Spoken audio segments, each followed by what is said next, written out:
Back again with Core Justice, Chapter 17. Here we go.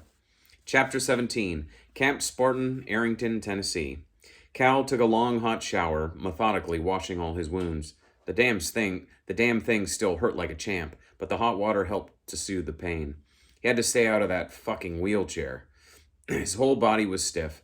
It'd be good to move around more. Plus, he had work to do. Travis called out from the other room. You in there, Cal?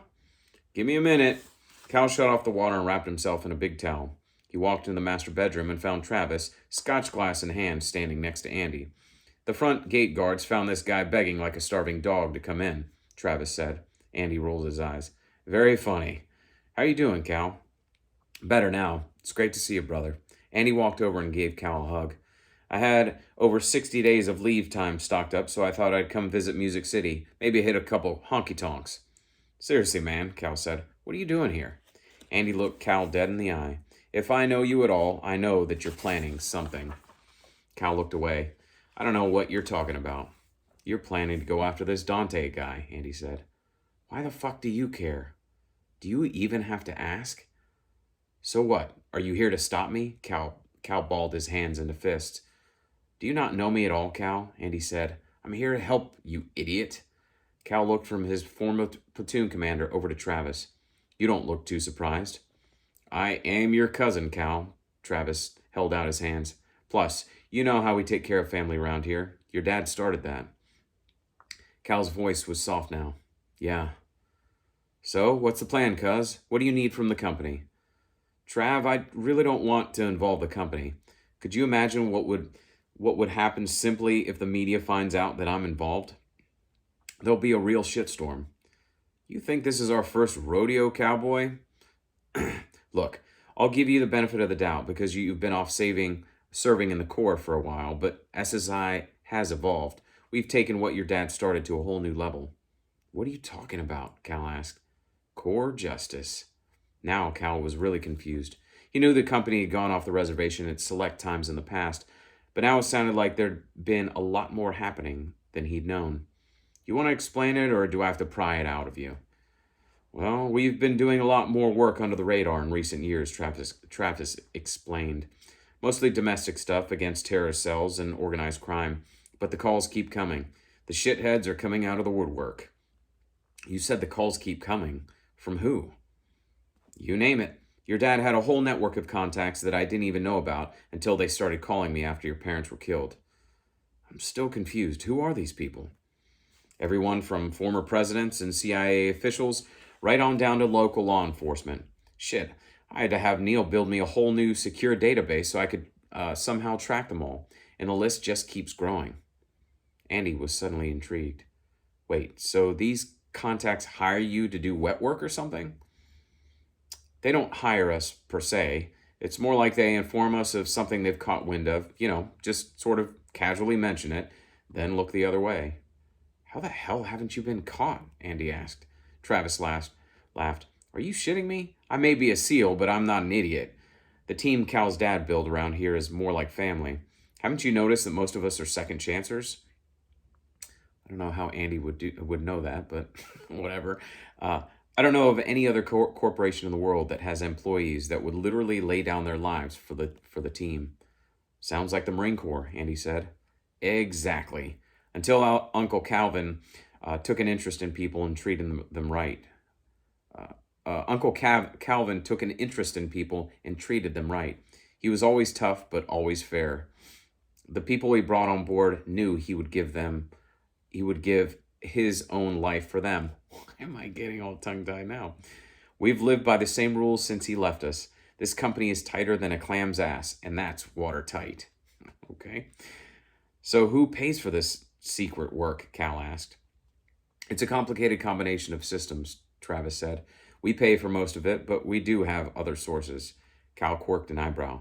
We pay for it? Cause your dad set up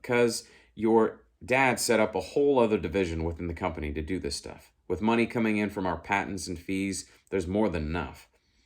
So the company is still financially sound. Listen to you. You sound like you're thinking about taking over. I'm just curious is all. Now that I'm officially out of the Corps, I'm going to need to do something. Cal thought about it for a minute. What did you have in mind? Well, I sure as hell don't want your job. You can keep that. I was thinking more along the lines of R&D, but this other stuff sounds like I could make a difference. Funny you should mention research and development, Travis said. I was talking with Neil the other day and we thought that's what you might like. In fact, it works out perfectly. Our new division actually does a lot of the initial trial work for R&D's creations. Neil's even been known to get dressed up in black and join the teams. You gotta be shitting me, Cal said. We can't afford to lose him. Relax, Cal. Travis waved away the concern. Neil's always hunkered down out of reach from the bad guys. We get him just close enough so he can monitor the use of the new gadgets and feel like he's part of the crew. The field teams love him. I'll bet they do. So back to the original question. What do you need from the company? Travis asked. Cal took a minute to think about it. Hell, before this enlightening conversation, he thought he'd have to borrow the tools he needed. I'd like access to some of Neil's toys, mainly surveillance stuff to start. This Dante guy's probably hunkered down somewhere, and I've got to dig him out. I think we can help with that, Travis said. Neil has some hacking software we've used in the past. One program can infiltrate a cell phone and track all calls. The fool even figured out a way to listen to the calls remotely. The damn thing is almost flawless. Well, this is interesting, seeing as how that technology is definitely out there now. Is it something you have to load onto a cell phone? Cal asked. Not like you'd think. He actually accesses with some kind of laser. You can sit it on a rooftop a mile away with this thing, paint the targeted cell phone, and it's yours. It doesn't sound like you're kidding, Cal said. I'm not. Don't ask me how the damn thing works. I just know it does. Okay, I'll take one of those, please, Cal said. All right, what else do you need? Dante's calls to New Orleans had finally paid off. Earlier in the day, a car arrived with 4 mean-looking bangers from down south. It was the first shipment of what would eventually be 9 new men. These were some of his cousin's top enforcers. He'd owe his cousin some serious cash after all was said and done, but it would be worth it to take care of Staff Sergeant Cal Stokes. So there we have Cal finding out that SSI has gone deeper into core justice, into his father's way of kind of skirting the law. It's been interesting because over the years I've had certain people say, well, isn't this illegal? Well, first of all, it's fiction, but part of me also hopes that this does happen on some level. And I think it is a slippery slope that you have to be careful who would be doing this, and this is why most people would say leave it to the government, leave it to local law enforcement. But I think we said it a couple chapters ago that the government and law enforcement, they've got their hands tied. There are certain boundaries that can't be crossed. So as we get farther into the book, we will see how Cal and the others start crossing some lines. So stay tuned for more.